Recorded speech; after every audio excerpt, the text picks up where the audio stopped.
Hi lovelies, let's make original Nigerian puff puff. So we're going to start by sieving our flour because you don't want any stone to be in your flour. So we're also going to go in with our yeast, our sugar and our salt.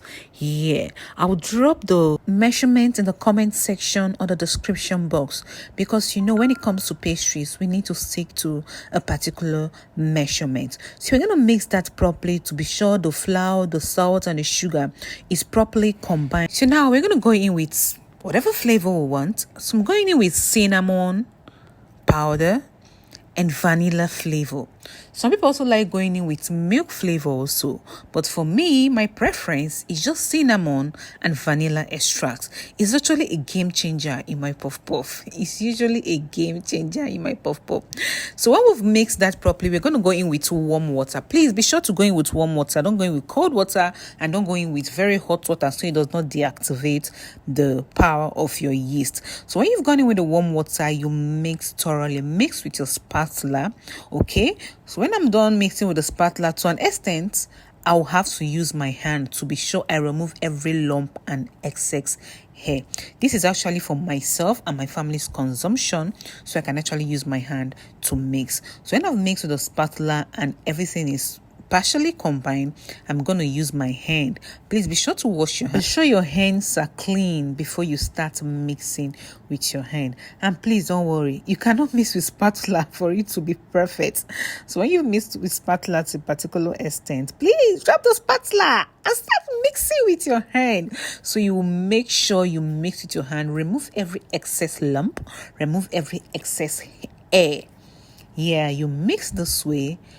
You see the way I'm mixing and scrubbing, so every excess lump of flour will go out from the mixture. You see that? So when we are done mixing, remember we added yeast to this mixture.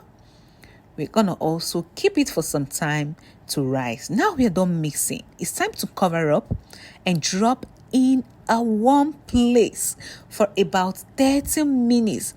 And when we are done with that, we are going to notice that our dough will double in size. Now that is the effect of the yeast we have added.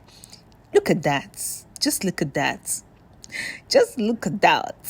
And it's so perfect and it's so nice.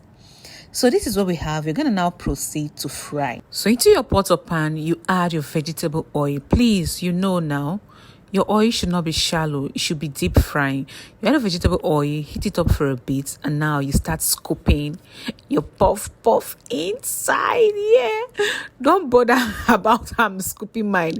Whatever way you want to scoop yours, just make sure you get that roundness of the puff puff. Just make sure your puff puff is round. Some people actually love using some dispensing bottles. If you have dispensing bottles, that's fine. That's perfect. You can use your dispensing bottles. But for me, I did not have any dispensing bottles, so I have to use my hand. I need to use my hand and do it the proper Nigerian way and do it the way we have been doing it from years back. Please be sure to fry on medium heat. You don't want to fry on very high heat so your puff puff don't get burnt, okay? So be sure to fry on medium heat. Allow that to fry very well and keep turning, please. Make sure you keep turning it from time to time. Keep turning them from time to time so every part of your puff puff and all the puff puff in the pan gets fried very well. And you guys, this is the result. This is what we have. Our yummy Nigerian puff puff. So I think this is pretty easy to make. Just make sure you follow the measurements I'm going to be dropping in the description box or comment section. And also make sure you follow everything I did in this video step by step. And enjoy your yummy puff puff. Drink some milk on it, some honey, or just have it whatever way you want. This tasted so nice. Thanks for watching. Bye.